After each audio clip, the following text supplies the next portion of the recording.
So welcome back to the Friendly Circle Berlin. My name is Patrick, and today Dr. Samantha Duggan is back with us. It's great to have Samantha with us again. I think this is I've lost count, at least fifth or sixth time.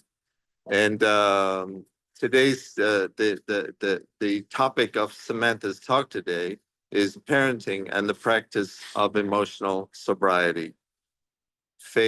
How faith, psychology, and recovery principles can transform your family life. What happens when a psychologist, a mother, and a woman in long-term recovery writes a book about parenting? The book is Channels of Peace, a personal and practical reflection on how science, faith, and emotional sobriety can transform chaotic family life. In this talk about her recently published book, Samantha draws on her background as a behavioral psychologist, her parenting experience, and her recovery journey to explore what it really means to grow up as a parent. Blending story, research, and spiritual insight, she shows how the path to becoming a more peaceful parent begins within. And Samantha, it's so great to have you with us. And I'm going to turn it over to you now. Thank you for doing this. Thank you, Patrick. Thank you for having me back. It's an honor and a privilege and a joy to be here today. So Patrick's already introduced me. I know some of you know me. I've heard that there's at least one person is joining the group for the first time. And if there are others like that, then hello from me. I'm Irish and I'm a woman in long-term 12-step recovery. And I'm a little bit of a storyteller as well. And what I'm doing today is going to be based on this. There's the book. I think that's backwards, but I'll put it up again on a slide at the end.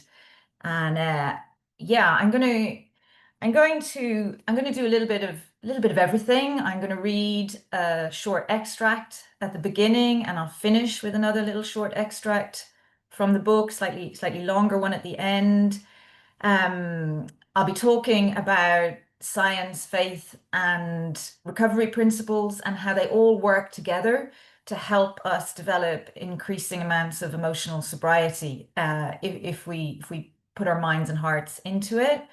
I'm also going to try to offer you some questions to reflect on. And I heard some people say that they're not actively parenting at the moment, but that's okay, because even if you're not a parent at all, even if that wasn't part of your story, you didn't become a parent yourself, you've had parents. And so I'm telling myself now that I'm going to add in another little paragraph or two from the book when I get to that bit to say, I do say that in the book, it's not just for parents, perhaps. Participation, of course, is optional. And while I'll be inviting people to maybe put things into the chat box if they wish, you can just ponder it in your heart. I'll show you the outline as well for the talk. So there are three parts to this talk. I'm going to talk about the parenting we internalize in part one. And then I'm going to talk about emotional sobriety in the heat of the moment, because it's all well and good talking about, the things that we experienced in our past in a reflective mode and what we did yesterday in a reflective mode. But then there's actually putting it all together in the heat of the moment. So I'm going to tell our story about that as well. And then I'm going to have this section, part three, that I'm going to call Growing Up as a Parent, because really there's a sense in which my book is the story of me growing up as a person and as a parent. So if you just allow me to start there, perhaps. So the book is called Channels of Peace, and this is the author's note to explain a little bit about it. So I think this is going to take me about 2 minutes. So let me start here. The Prayer of St. Francis. Being a parent is a journey filled with unexpected combinations of joy, struggle, and growth. The challenges are different for all of us, but one thing remains the same. We are constantly stretched in ways we never anticipated. Yet, amid the chaos and uncertainty, there are moments of profound discovery, moments that connect the dots between faith, parenting, and the search for inner peace. This book is woven from 3 threads of my life: my spiritual awakening, my experience of parenthood, and my background in psychology. These reflections are anchored in the timeless prayer of St. Francis of Assisi, a prayer I first encountered as a child, humming its melody long after school choir rehearsals. Over the years, it faded from my life until it resurfaced at a moment when I needed it most. At the time, I was experiencing a deep spiritual shift. In 2007, my life turned upside down, prompting a spiritual awakening I neither planned for nor expected. At the same time, I was thrown headfirst into the wild terrain of early parenthood. My children were 3 and 1. I had just transitioned from a full-time career with a supportive nanny to being home with them around the clock. It was like stepping onto a new planet without a map. For me, this spiritual shift took the form of 12-step recovery, a framework that emphasizes spiritual growth through principles like prayer, meditation, and service. The prayer of St. Francis became deeply meaningful during this time, as it was used by the founder of Alcoholics Anonymous in the 12 Steps and 12 Traditions to explain step 11, seeking conscious contact with God through prayer and meditation. In recovery, meditation doesn't begin with emptying the mind, but with reflecting on words that guide us towards spiritual growth. That's exactly what this prayer did for me. And if I bounce now to the little bit, inspired by some people who I heard saying that they're not actively parenting at the minute, I have here, I also hope that this book might speak to those who are not parents, but trying to make sense of their own childhood. We all begin as someone's child, and sometimes our parents caused harm they never meant to. These stories don't excuse that, but they might help to name the hurt and also to understand just how hard it is to be a good enough parent. No matter where you are on your journey, whether you're raising children, healing from your own childhood, or simply seeking a deeper sense of peace, my hope is that you'll find something here: encouragement, recognition, practical tools, or spiritual nourishment to help you navigate life's complexities with faith, love, and resilience. So that's the intro, folks. That's kind of to ground me and remind me what I'm going to try and talk about today. And now I want to bounce to a first little reflection. This question here: what were we taught about feelings in our childhood? Maybe it wasn't things that were overtly said and explicitly taught. Maybe it was just what you gleaned from body language, things that were implied through your parents' actions or through their tone of voice. Just have a little think. And if you want to chat, type something into the chat, please do. I'll kick off with a couple of examples, because maybe you're not able to think of anything, but my mom sometimes used to get overwhelmed, and when she got overwhelmed, she would threaten to leave. And if I showed that I was hurt by that, then it would get worse. And so I learned, hide my feelings, hide your feelings. And another thing I learned was that because feelings were generally just ignored, I learned that feelings are inconvenient. Maybe you shouldn't have any. And I learned that feelings are embarrassing. So that's the kind of thing that I'm thinking of. So you don't have to type anything into the chat at all. You can just reflect privately in your own heart and mind and just think about these things that we carry into our adult life from our childhood.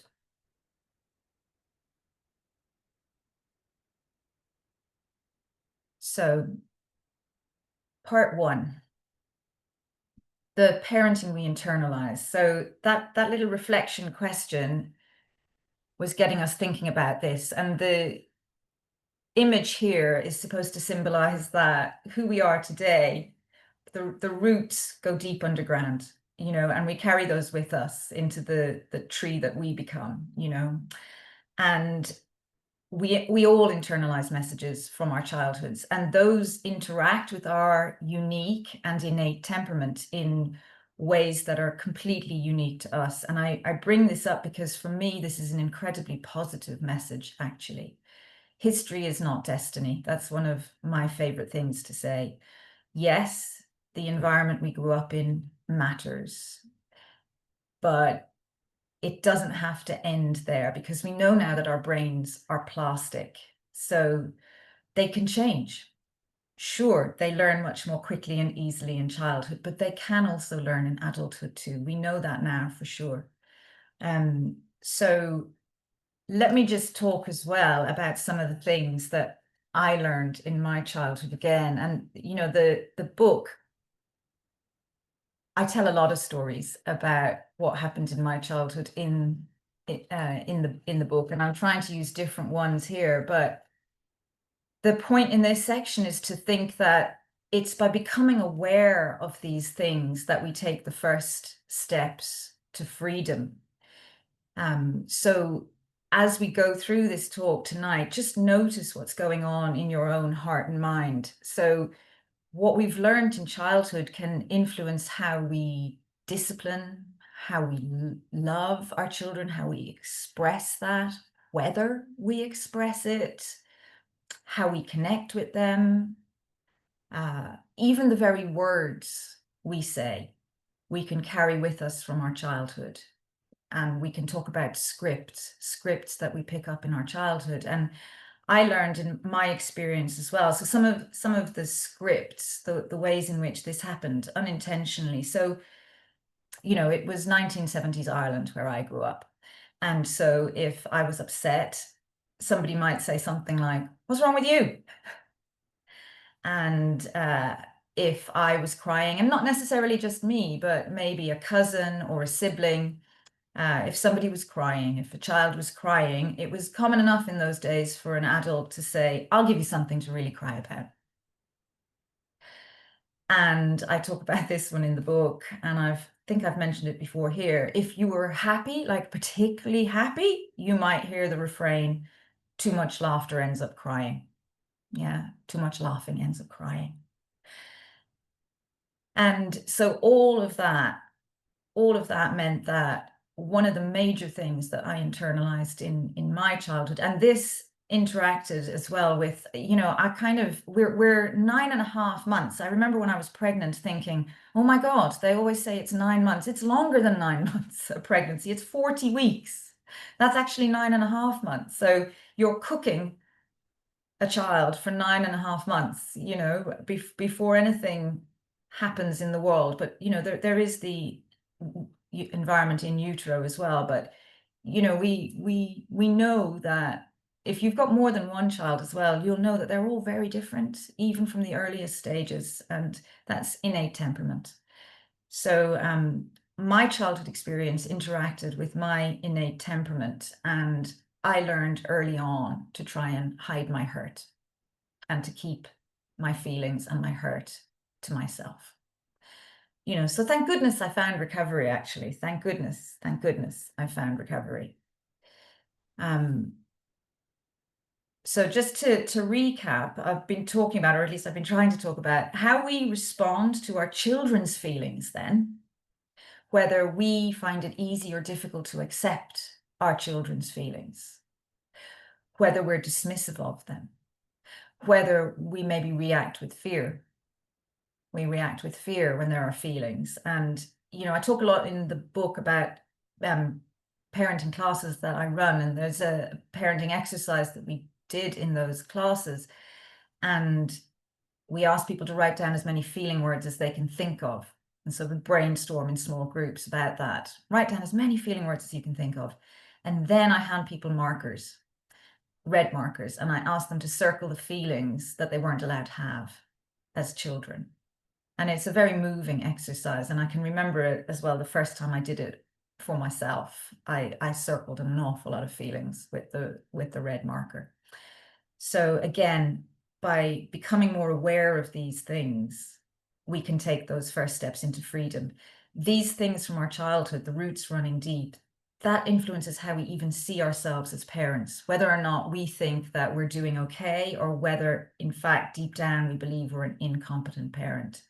And if we've got a belief like that deep down inside that we try to keep out of our awareness, that can really get in the way of being, the best version of us as parents that we can be. It also deeply influences how we manage conflict. Are we going to end up being somebody to whom an aggressive response comes really easily? Or will we be people who run away, who withdraw at the first sign of conflict? Or do we avoid? Do we avoid completely? And, many of us actually use all of those responses in different situations a little bit. I've done another, as Patrick said, I've done other parenting talks here where I try to talk a little bit about that. And perhaps in work, you respond in one way, but with your parents, you respond in another, with your in-laws, a different way, with friends. We can all do a little bit of all of it sometimes. So before we move on to the next section, let's just have a question here to think about before we move on. Have a little think now about one parenting habit or maybe an emotional habit that you've inherited. Or maybe it's a habit that you've actively resisted. You've gone, no, not doing that. So I'll just pause for a moment for everybody to have a little think about one parenting habit or emotional habit that you have inherited.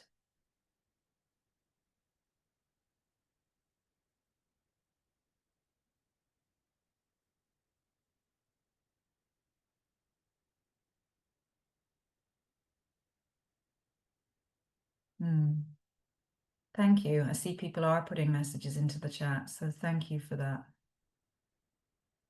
Yeah. You can jot these down and work with them after we're finished. So thank you. Thank you for entering into that.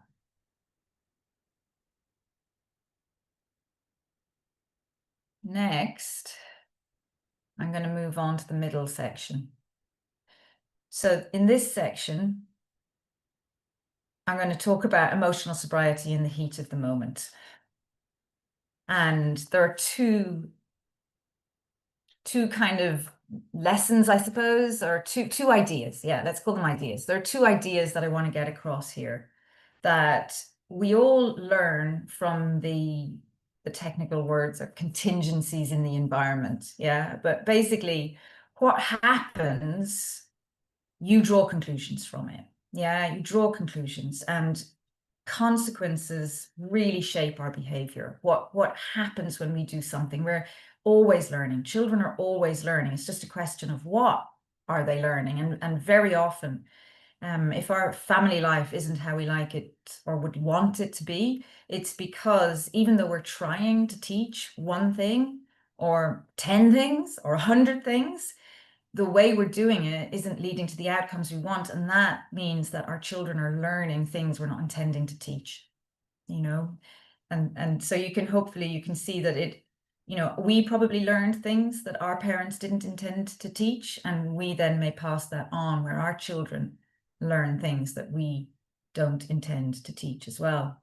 And so let me tell a story about when my daughter was 11. So my daughter, 11 years of age, we're still not able to get out the door for the school run at the time that I would like us to get out the door. And we're running late. I get more frustrated, more tight. I'm trying to be patient. I'm really trying to be patient. I instigated a bell situation because I hated shouting up the stairs and repeating myself. And I also knew, because I'm a behavioral psychologist, I knew it was a really bad idea to repeat myself, that if I repeat the same instruction over and over, then I'm really just training her to ignore me until I say it for the 24th time. So I used a bell to alert to it's time to go, but she found it hard to be on time, and we'd made a lot of progress. We'd made great progress, but we still weren't where all of us wanted to be. And I'd tried a lot of different strategies. I'd tried prepping beforehand and putting out what was needed, and very briefly tried making packed lunches the night before. I tried, pulling them in for hugs before we left to try and fill up their emotional tanks before we got going on the school run, all sorts of things to try and make it smoother and make it easier. But it could still sometimes be fractious. And by the time I'd get her late into the car, I used to wait in the house, and then I realized, no, I should get in the car at the time that it's time to go. And I'd get in the car and I'd turn on the engine and wait in the car. And, when she'd join us in the car, she has a brother, she has an older brother, and he needed to be dropped first. And, so we're fractious and we're waiting for her. And she'd get in the car and I'd often do what I'd call a lecturette, which is my word for like a short lecture, which of course doesn't feel the least bit short to a child. Yeah. And lecturettes, they allowed me to vent my frustrated feelings, but they were causing my daughter to develop what I call parental deafness. She had, she was getting quite a severe case of parental deafness around this issue at the time. Anyway, one morning, we're in the car, myself and my son, waiting for her, and she's not there. And I realize that I need to leave. So I do. And I take him first to where he needs to be on time. And then I circle back to pick her up. And she's late and she doesn't like it one little bit. And we make a massive leap forward that day, because what fires together wires together. It's a really important principle of learning and how we learn. And we also are much better at remembering highly emotionally salient situations. So, I mean, she was really unhappy. And, I think it's worth saying as well, that's not a strategy that I'm advocating for all parents without thought, right? Where I live is very safe. I knew when I walked out of that house, taking my son on the school run, that she would be okay. I know that parents could argue, well, what if? We could what if till the cows come home. Yeah. What if something dangerous had happened? I suppose we'd have dealt with it. But that was the decision I made at the time. And it was almost, I would say, as though something took over, something took over. And I understood it as a massive leap in progress. And the following morning, she was on time, and I've told the stories before about the time that I much earlier, when she was about age 6, I put her in the car not dressed, and she got dressed in the car, and that helped her learn how to be dressed. And leaving her behind that time, that really helped her become better at arriving on time. And it also didn't just teach her, it taught me. It allowed me, let me put it this way, actually, it allowed me to be better able to do what I knew in my head I ought to do, which is not lecture her, not whine at her, not, indulging. I would get self-piteous in those moments. Actually, that would be the feeling that would be underneath it. And, it's like, oh my, that kind of, yeah, that's sort of what it sounded like in the moment. And I understood in that moment that it was pointless, that I needed to act or not act, and just much more radically accept reality, So I think point 2 there, yeah, when you think about it in advance, you become better capable of responding rather than just reacting. So actually, it was my lecturette, that's the reacting. The response was realizing that when it's time to go, I go. That's responding. And when you think about it in advance, that becomes more available. Even though it felt in that moment on that day, it didn't feel like something that I planned for. I actually had been planning for it. Things had been working up to that point. And I thought as well, I might mention here, we often talk about checking our feelings in recovery with HALT, hungry, angry, lonely, tired. And HALT's a great acronym, but what was going on for me in that moment wasn't any of those. It was fear, you know, waiting for her. I was filled with fear, you know, and in particular, my fears were around, why isn't she respecting her brother's needs? Why isn't she respecting my need to get her to school on time? I'm responsible for her. I want her to be educated. I want her to have everything on time. I had a need to give to my daughter in this way. And I thought I was being patient and loving by waiting for her, but I wasn't. I wasn't. I was in fear when those things were happening. Weirdly, when I stayed calm and thought about responding with love, I realized, kind of like staggeringly counterintuitively, that the loving thing to do was to leave her behind that day. So I only had to do it once. So there's my counterintuitive story about parenting in the heat of the moment and developing some emotional sobriety where previously there had been nothing but, heat.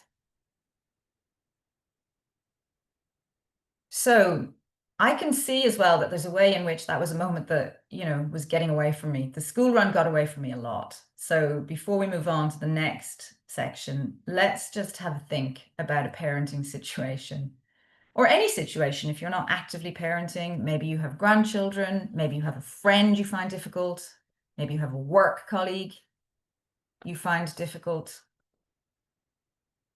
Think of a moment recently that got away from you. And just have a think now about what might you try differently. If you take this time now to think it through, if you waved a magic wand and you were your best version of yourself in that situation, is there an expression that you might like to use? And I don't mean the kind of rehearsing that goes, that one where you go, I wish I'd said this, and I just said this, and then he just said that, and that kind of winning the argument kind of reviewing. I'm not talking about that. I'm talking about something that feels much more peaceful and gentle. Something that's like, yeah, what would a response in that situation be? I'll stop for just a moment to let you think.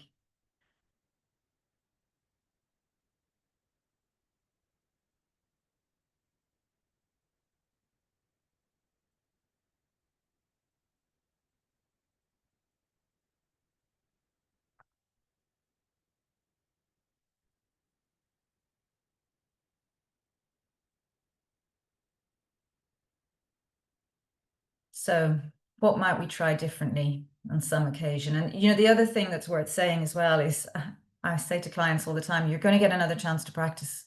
If you are actively parenting and you have young children and you messed up today, I guarantee you are going to get another chance to practice that, and probably very soon. And it's okay as well. I'm going to mention that it's totally okay not to have an answer yet. There have been moments where I've rung my sponsor and I say, what can I say instead? This is what I said, and I do not know what else to say. All I've got, because of what I internalized in my childhood, and because of who I am, who I've become, my temperament, how I am, who I really am at this moment, just. I don't have an answer. You're going to have to give me one. And funnily, when she makes some suggestions, I can usually spot the one that I'm going to be capable of. I can spot the one that sort of it feels right in my mouth, or she'll say something and I'll tweak it just a tiny little bit, and then I know I'm going to be able to manage that. And she'll actually get me to practice. She'll get me to practice, So, and if you don't have any answers, there's an idea, maybe you can speak to a sponsor or a good recovery friend. But sometimes even just asking the question now, like we have, and giving it a little bit of space to hang, the question asking can become a turning point where we can have the opportunity to shift from reacting to responding. And then the image there, that's when we become capable of choosing the other path. And instead of going down, I talk about the superhighway. I had a superhighway in my brain based on what I'd internalized in my childhood. And it was so fast. I would go down it in a flash. And the other path, it was, I don't know if anybody has animals and grass, but I have a little cat and she used to love to go for wanders, and there'd be a little cat trail through the grass and you could barely see it at first. And then over time, it gets more well trodden, and that path can, get easier and easier and easier to take. So even just thinking can become this turning point between reacting and responding. So, section 3, growing up as a parent. So I want to take this section in to the direction of thinking about the fact that when we're actively parenting, we're not just raising our children, we're actually raising ourselves. If we're people who are coming on here onto the friendly circle here, then we are really interested in, well, emotional sobriety and growing up. That's, a good way of thinking about it. So we are raising ourselves when we're in the process of recovery. And I thought, actually, again, listening to people before we got going at the start of this, I thought, oh, I could have put brackets in front of parenting for that, because so much of this is about re-parenting ourselves, and I found that the process of raising my own children required me, in order to be able to teach them things that I didn't know at first, I had to learn it for myself. And that involved parenting me so I could parent them. Yeah. So here's a story about me growing up as a person and as a parent, in order that I could give them not what came naturally and instinctively and reflexively in that reacting, but what I realized they actually needed. So for anybody who lives in the UK, you might know about the National Trust. So the National Trust is an organization that has a lot of beautiful old historic buildings as part of its organization. And you can get a membership that allows you to go and explore these fantastic gardens and houses. And we used to take our children there on a regular basis, and the cafe was always a highlight for them and for us. They had really nice food and a moment to sit and have a cup of tea. So I'm there with my husband and my 2 children, and they go through their food really quickly, and we're slower, of course, because we're adults and we're chatting and we're having a moment of peace. We're having a moment of peace, having a cup of tea. And our children, they get down and they want to go to the gift store, because even more exciting than the cafe is the gift shop. And can we go to the gift shop? And my instinctive answer inside me is no. But that day there was another voice, and I don't know how old they were. I'm going to guess they were like 5 and 7, maybe 6 and 8. 5 and 7 is probably more accurate. Yeah, so let's say they were 5 and 7, so they're really quite little.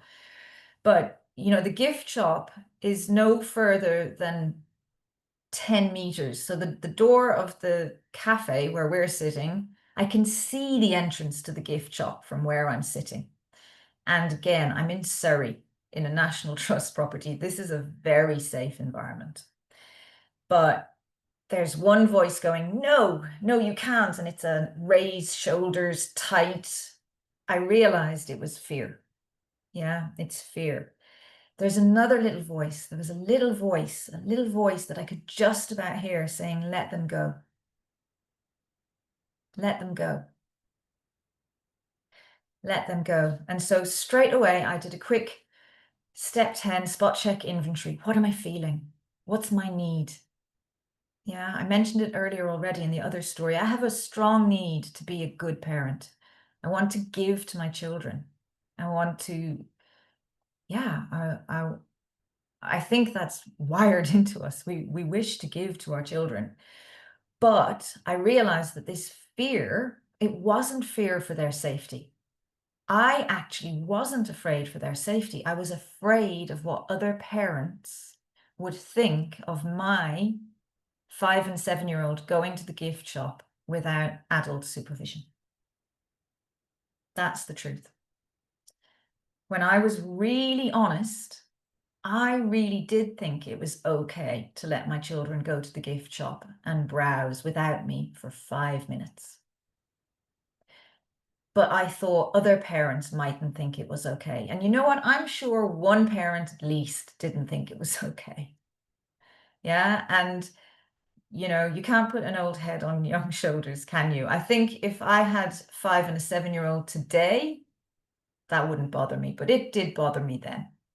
But I had a hunch. One of the things I say is if you wait until you're comfortable letting your children do everything they're asking to do, you're probably waiting too long. Yeah, that's a good principle. Of course, it's not a panacea. There's no parenting slogan or parenting strategy or parenting tool or parenting advice that is a panacea, a one size fits all and works for every child in every situation with every parent. We are all unique. But when I was deeply honest that day, I thought I should let them go and I'm going to let them go. And I choose the world. I choose the life that comes from me taking this path. Yeah. So I let them go and we took 5 or 6 or 7 extra minutes to finish our cup of tea. And we followed them over to the gift shop and they were there excitedly looking around, picking things up, choosing what they would buy with their little bit of pocket money. And I saw them grow. I saw them grow taller and more competent and more autonomous in a good way in that moment because they were needing the boundaries to expand. And I let them in that safe situation. So growing up as a parent means surrendering. It means having faith that they will be okay if they're out of your sight for 7 minutes. And you have to practice surrendering to that. And then the psychology bit, yeah. Secure attachment follows from being given autonomy, being given independence, being given an appropriate amount of independence. And when you allow that, it goes both ways. The arrows go both ways. When you allow it, they become more securely attached. When they're securely attached, they seek autonomy and independence. Yeah. I hope that's making sense to everybody anyway. And then finally, in recovery, we learn that we're not meant to control outcomes. There's such an urge because of our great love for our children. I think that my love and my fear for them coexist. It's almost like they're in the same space, but they're not. And learning to discern when your reaction is actually about your fear for your child rather than your love for your child, that's really helpful when you start to meditate on that and meditate on that difference and try to get out of the one and into the other a little bit more because they lead to different outcomes. And yeah, so recovery is about, we say it so much. If you're in 12-step recovery, you will say, you know, courage to change the things you can. Courage to change the things you can. Courage to change the things you can. Yeah. And our children need to separate from us in an appropriate fashion. I believe, I don't know of research that shows this, but I believe that rebellion is what happens not naturally. Teenagers aren't innately rebellious. They're innately driven to separate in a healthy way. If you think about it, for millennia, children and their parents lived really closely beside each other in large family and kinship groups. When it goes well, you don't need to rebel and go to the other side of the world. But part of allowing it to go well is allowing them to separate even when they're young, letting go of your pride, the fear of what others think, and making parenting choices that are really rooted in love and not ego or fear. So I know that's quite a hard-hitting section, but I hope it's been helpful. Actually, let's go back. I forgot to give you our reflection question. So have a think again. Let's just go inside for a moment now and have a think. For you at this stage in your life, and we've acknowledged already that not everybody listening will be actively parenting. They might be parenting young children. Maybe you've got adult children. I often get asked in these talks in the questions about adult children, and these are principles I'm talking about, illustrated through story. So, you know, maybe there are things you need to let go of with adult children and stop seeking to control what's not yours to control. So at this stage in your life, whatever it is, what would growing up mean now?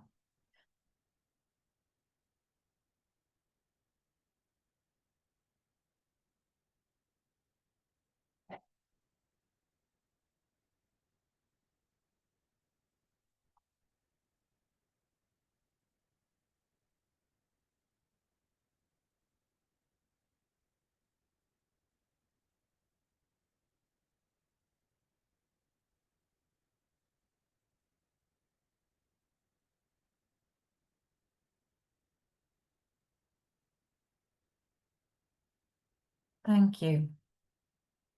So I hope something came to mind. And as I said, if nothing did come to mind, that's okay too. We are all different people and we're all at different stages of this journey. Yeah. So whatever came up in your heart, just ponder it. Yeah. Look out for it. And thank you for participating in this. And I see a couple of comments went into the chat. So thank you for that.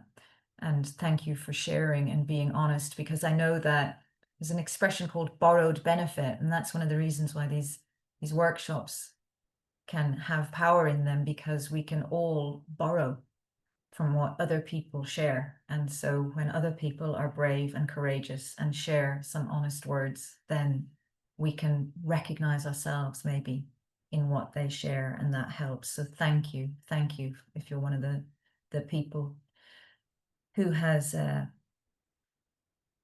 put some words into the chat box today. So I'm coming close to the end of